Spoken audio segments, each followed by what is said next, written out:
Welcome to another episode of the Relationship Toolbox, a show about building skills for positive relationships with others. Today our topic is going to be defensive behavior. By this we mean what kind of behaviors, what kind of situations start defensiveness within ourselves. How can we deal with that when we sense we are in that defensive mode? How can we respond to others if we sense that they are in the defensive mode? So let's start out today with talking a little bit about what is defensiveness? What are we talking about, Marsha? Well, it's easy to kind of run a parallel to what we see in sports because you can get your head wrapped around that.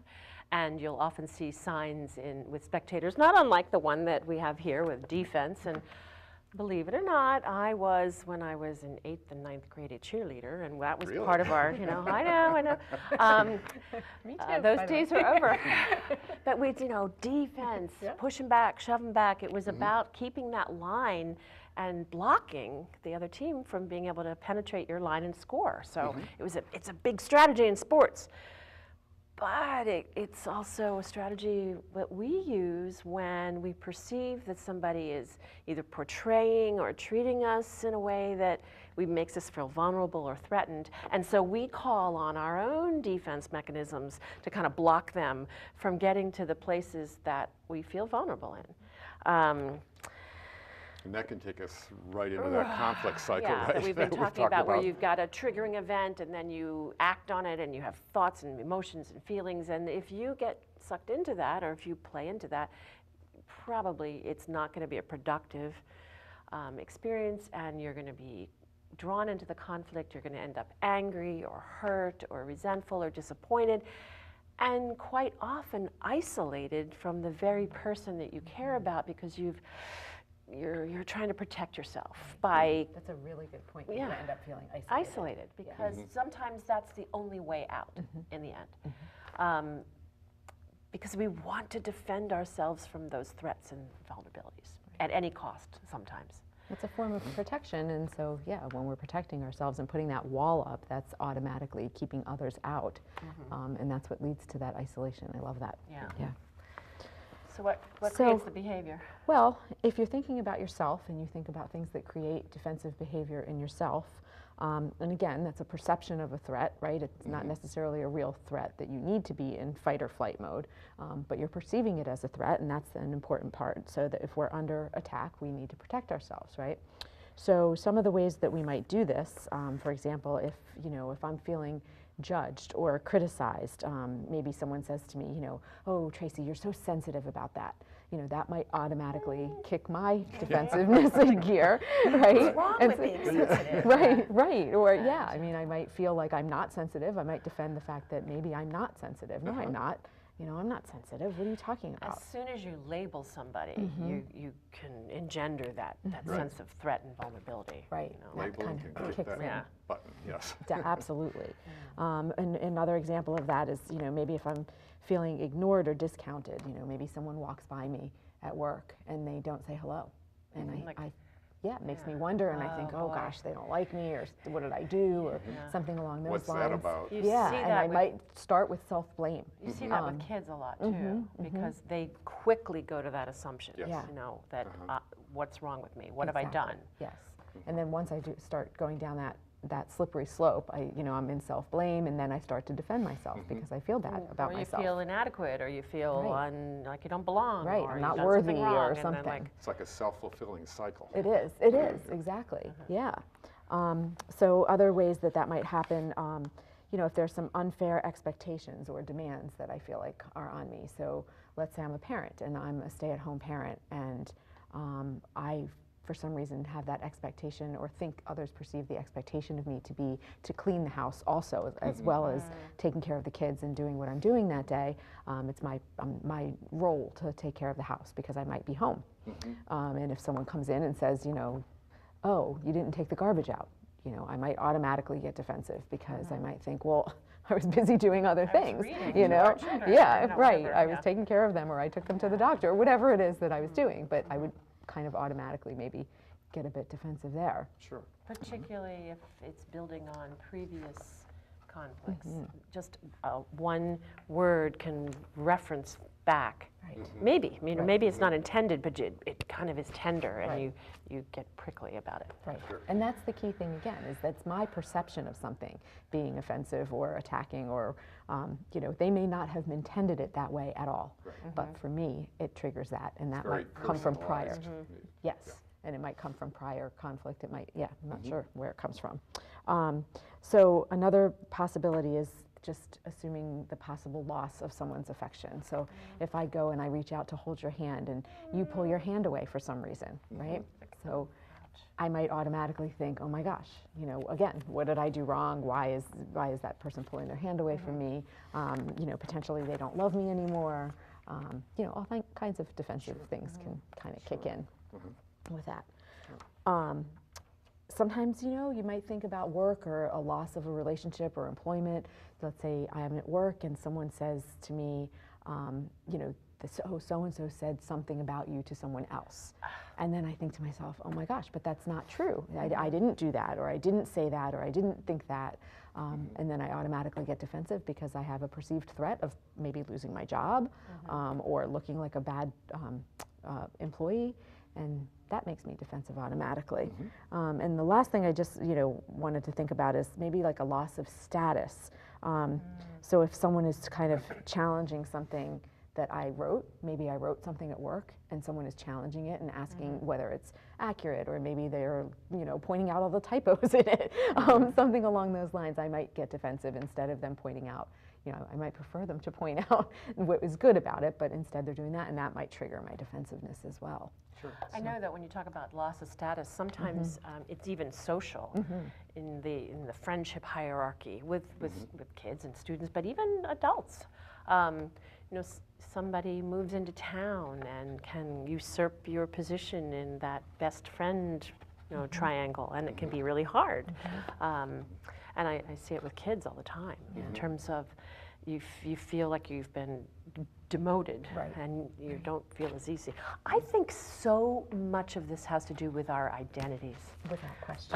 Of who we are. And how solid we are with that. Well, how solid, and no matter who you are, you have parts of yourself that you want to protect, that you don't want to reveal, that you're not really proud of. Or you deviate from who you think you are, and somebody points it out, and that's like, if you think you're really an organized person, and then there's a time when you're not, but you don't want to concede that maybe you messed up, or that you weren't organized, because it doesn't fit with your image of who you are. And so in order to protect yourself, you get defensive, you counterattack, or if somebody says you're not a good parent, that would be my button. If somebody had said, they can call me a lot of things, but I've right or wrong, from my perception, I really worked hard to be a good parent. So that was my soft white underbelly. If somebody attacked that would be my trigger. That would be the part where I would feel defensive and either retreat or try to persuade them in whatever way that they were wrong, that they couldn't possibly. I am the best parent. Yeah, well, maybe not the best, but that would be my vulnerability, my threatening place. But I think there's a survival. There's a very visceral, physical connection to this, and so that's sometimes why we react and get physical. Right into our next part about how do I know when I'm in defensive behavior? Wow. Most of us, just as you said, it's a very visceral thing. So that usually we feel it in our gut first with it. So, and for the sake of just understanding this, we sort of divided these feelings into hard feelings and soft feelings. Hard feelings being those which were a little bit more willing to reveal, such as I'm angry about this, I'm frustrated, I resent you doing this, I'm surprised or maybe disbelief with it. The softer emotions are the ones that we're more vulnerable to, what you talked about before. And these are the things that we really want to protect ourselves from. And they're more like I'm hurt, I'm embarrassed, I feel guilty because it doesn't fit the picture of myself and you've caught me in it. I'm humiliated, I'm fearful, I'm exposed, and I'm vulnerable. So those are the feelings that we call the soft ones that we're most likely to try to protect as well with it. Another part of recognizing when we're in a defensive mode is our thinking pattern. And this usually is something that we express. So let's do a couple of these that are some of these that we know are pretty typical reactions in thinking. How dare you? That's not true, and you know it. You think you're so much better than everyone else. You know you do the same thing. You don't know what you're talking about. Anyone who knows me would understand that's not like me at all. That's so unfair. You're such a control freak. You're such a narcissist. Okay. These are things, of course, if we actually, these are things we're thinking perhaps, and if we dare to actually express them in those words, that usually can counter, and we're in the cycle then. Then we're going to counter and get some defensive behavior from the other person. Because it's not about me, it's about you. It's like that counterattack. Yes. It's like, don't look over here, look over here. I just feel attacked, so I'm going to attack you. I'm going to throw it back at you. Right. And now talking about what kind of behaviors are typical when we feel in the defensive posture, and aggression is one of them. I feel threatened, I'm going to get you back with it. Loud voice is usually something that occurs. Tense eyes, or maybe the face getting very flush or red with it. Sometimes tense hands. Yes. Yeah. Tense hands. Sometimes very dramatic gestures. How could you think that, and so forth with it. Denial. And I know that's one that would catch me a lot, that my denial would come in the form of arguing, you know. With it. Persuading. Persuading, and yes. let me tell you why you're wrong. Let me show you how that's not true. It's like, okay. Another one that's common is name calling. And another one that's really occurring on the horizon now is diagnosing. We hear psychological terms so much that it's easy. Yeah, the narcissist is one, with it. Pointing finger, pounding fist, those are ones of showing the agitation. Sometimes, though, it flips the other way, and someone gets very quiet, saying nothing or maybe even crying. So these would be behaviors that within ourselves, that when we feel those things and start to act in that way, we know, oops, I just got tripped, you know, in my emotional buttons with it. So I need to start dealing with my own defensive behavior and feelings. So why don't we go on to that, Tracy? Well, how do we do it? I just want to remark when you were making those descriptions that, you know, we think that we're so high and mighty and civilized and intellectual, but we're still animals. And we have evolved, but some of our biology hasn't. And when we feel threatened, whether it's social, emotional, or physical, we make ourselves bigger, and we make these gestures. Yeah, it's a STEM part of the brain. And our voices get louder, and we try to establish superiority to defend ourselves. So and there's a neurological function with that. I mean, it's people have heard, right? It's fight or flight, maybe freeze, but whatever it is you're doing, you instantly go to that place, and you have to be aware that you're in that place and then make a decision. Do I need to be in this place? That's right. So that's because it's not our most rational place. No, it's absolutely not our rational place. That's why we go to name calling, because sometimes that's all we're left with because we can't think. And in mediation, oftentimes, if people begin to get into that, we have to get them out of that before they can really begin to problem solve. Marsha, you made a point earlier when we were talking about how we tend to view ourselves differently from others. Could you make that? We often excuse the same kind of behaviors in ourselves that we point fingers at other people. So, you know, when we get into these conflicts and we're you know, doing counter arguments, we attribute somebody's bad behavior to character flaws in them. But when we do something wrong, it's often for external reasons. You know, I wasn't disorganized for that event. I was, you didn't give me enough time, or the shipment didn't come in. It was always about something that was outside of me. It couldn't possibly be that I was not organized.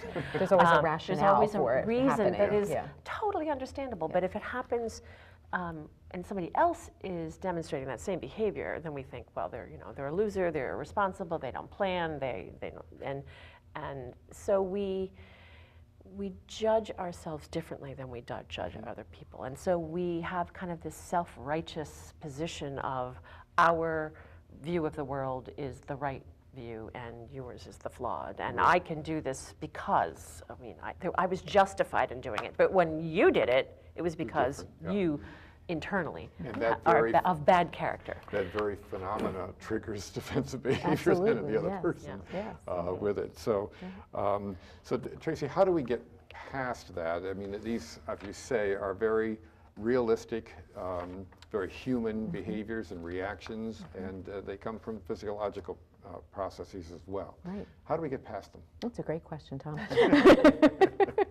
One of the first things we can do is kind of take inventory of ourselves, right? Take a look at yourself. What are your emotional hot buttons? What is it? Like you said, you're parenting. If someone were to say something about that. As a parent, it's like, oh, my right, radar. Right. So automatically your radar goes up, and people can, you know, notice those physiological things and know that those are that's when they want to say, oh, okay, that's a button for me because I feel this, I literally feel it, and then it starts to build from there. And I may not be able to hear a really good observation that somebody has to make because I'm so invested in my identity as a parent. Right, right, It's like, right. So that what you want to do then is pay attention to your feelings, pay attention to the physiological aspect, pay attention to what it is you're feeling, pay attention to what your behaviors are when you're being defensive. And hopefully prior to, I mean, to be them aware happening. of that. Right, right. That's ideal, yes. And sometimes you can catch yourself in the moment, right? Sometimes we do react and say something and do something also. And if you're doing that, just catch yourself if you can and make yourself aware of what you do.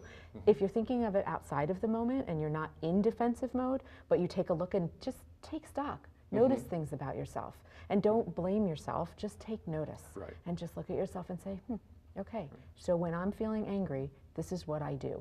So that you're aware of what your actions are and you're aware of what your behaviors are. You bring up another good point that you could actually do it after the fact. Sure. So if you do something and say, boy, did I ever blow that. I went right into defensive behavior. Absolutely. But afterward reflect on it and then take action. how can I back it up and do better? And Slow then, it down. Yeah, go back into the same picture and say, hey, I recognize that I did this. You know, do it can I differently start next over? time. Right. Next time, can we do it differently? Right. Yeah. I've done that where I've literally asked another person, you know, let's go back. They weren't in the room initially, and I've said, can you go back and start completely over? Go back in the other room, walk back in, and let's start this whole conversation over. So like an analogy of football again and do the replay, but this time we can change it. I caught the football Change the this whole time. play. Don't just change the call at the end with the referees, but the whole thing. Right. Yeah. So other things you can do is just postponing, you know, practice postponing some of these things. So if you feel any of these things happening physiologically, you know you're going to that place where you're going to get defensive, say something. Say, you know, I'm feeling like I'm getting a little defensive, or I feel like I'm starting to feel uncomfortable. Can we have this conversation in a little while? And even giving a time to come back to it is really beneficial. Because then it's not just avoiding. Yeah, it's not a fear for know the, you're then in it doesn't earnest. create a fear for the other person that it's never going to get talked about. But it that might makes be sense. when it's more productive.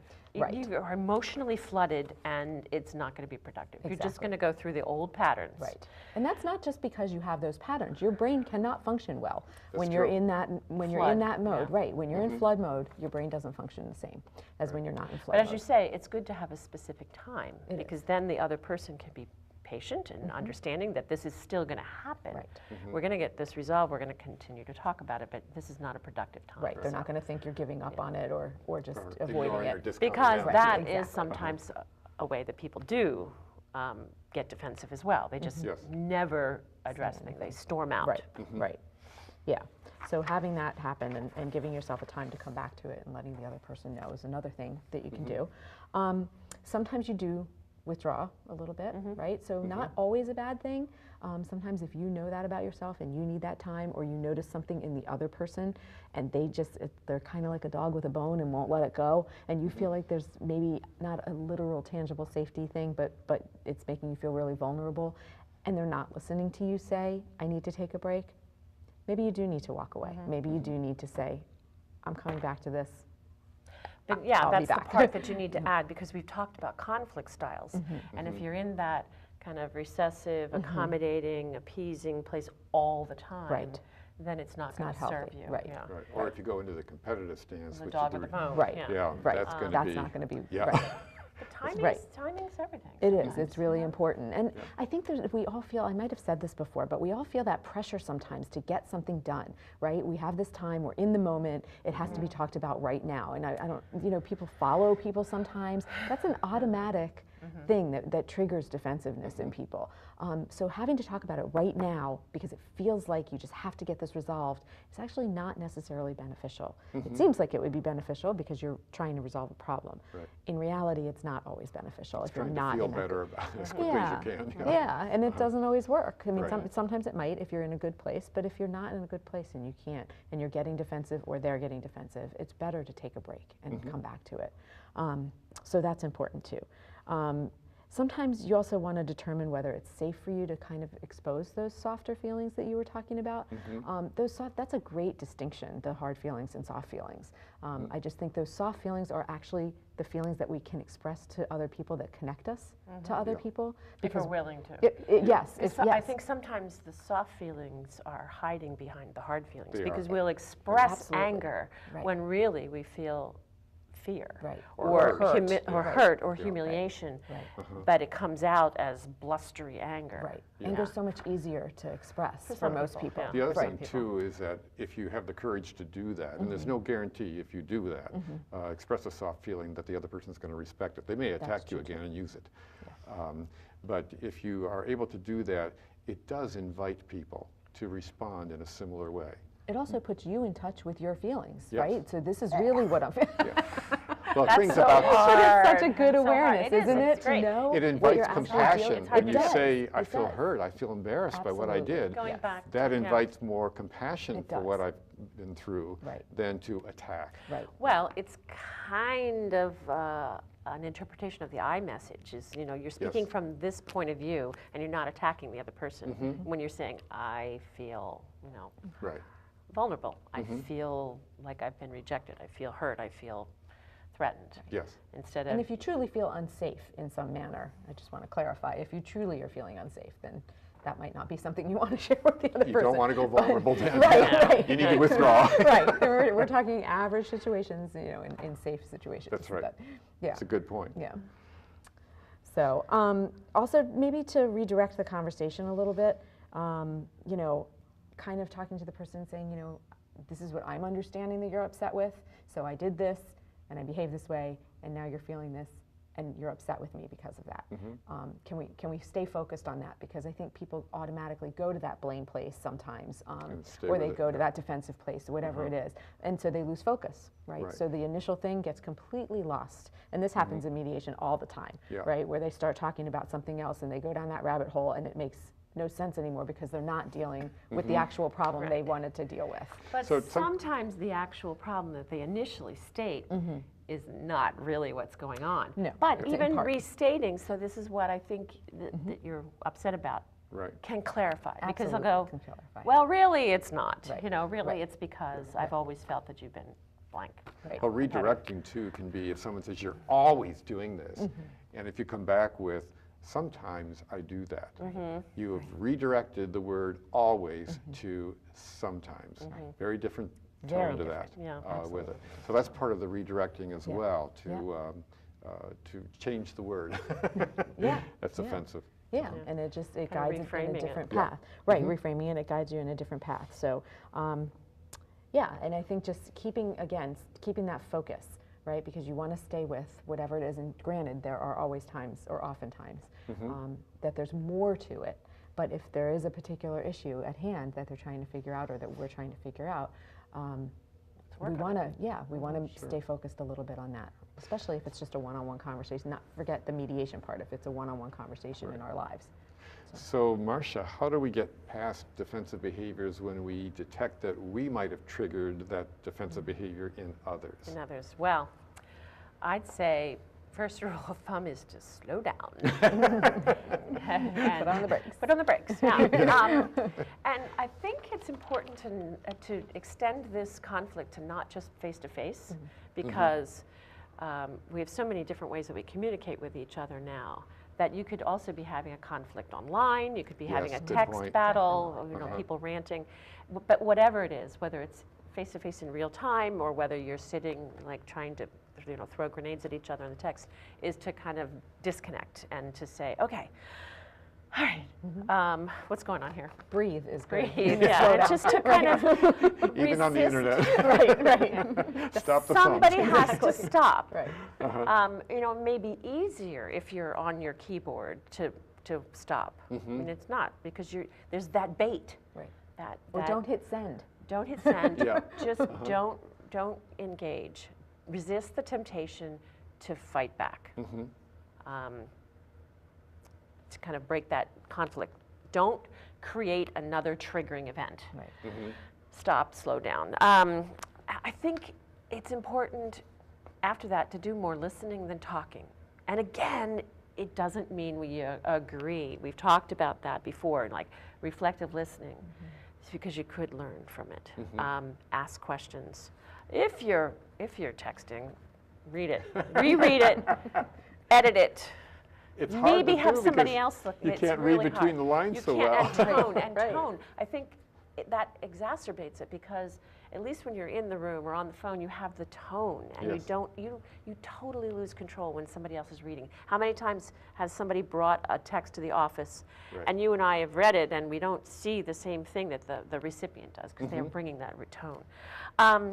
You know, maybe if you genuinely, and only if you genuinely have some sense of remorse, that you apologize. That's hard. Yeah. And not, you know, I am sorry that this happened. No, I'm sorry about my part that I contributed. Not I'm sorry you. I'm sorry. Yeah. Yeah. Right. Try and steer clear from I'm sorry you Yeah. I'm sorry feel that you way. It's I'm like, sorry you 'cause that's anything. still putting, It's yeah. still a zinger. I think maybe we need to do a show on how to apologize. Yes. Yeah. Yes. Because I think we're not good at that. And what we need to include and what we hear, and sometimes people think they apologize and it really isn't. Right. It isn't And what it's a everybody real needs. vulnerable position to It be is, in. and it's so difficult for Yes. people to feel like they can apologize. Yes. But I think that we could certainly, once you've put the brakes on, once you've stopped the cycle and decided not to be the next trigger event, to talk from an I position, to reflectively listen, to maybe own some of it, whatever part of it, or just to say, I value our relationship. We're not agreeing, we're not seeing eye to eye, but if that's the only thing that you can assert, that's still important. Yes. You're important to me. I'd like to figure this out. We're not there yet, but let's keep working on it. A message of caring, and yeah. I think that can. But because something then for you you. aren't isolated, you don't retreat and then compound it by just not communicating. You know, Tom, we're almost out of time again, It believe is. it or not. So. So I guess we could so say far. this concludes our show on getting past defensive behavior. We want to thank you for tuning in to the Relationship Toolbox. And if you have any comments, please feel free to make them through our email address, which will appear on the screen. So we hope you will join us again on our next show, when we hope to take up the subject of how do you have some difficult conversations with teenagers. We've done the flip side of that, teenagers with adults, but now we're going to hear from some adults Great. about what that's like. Been there, done that. Yes. All right. So thank you and goodbye.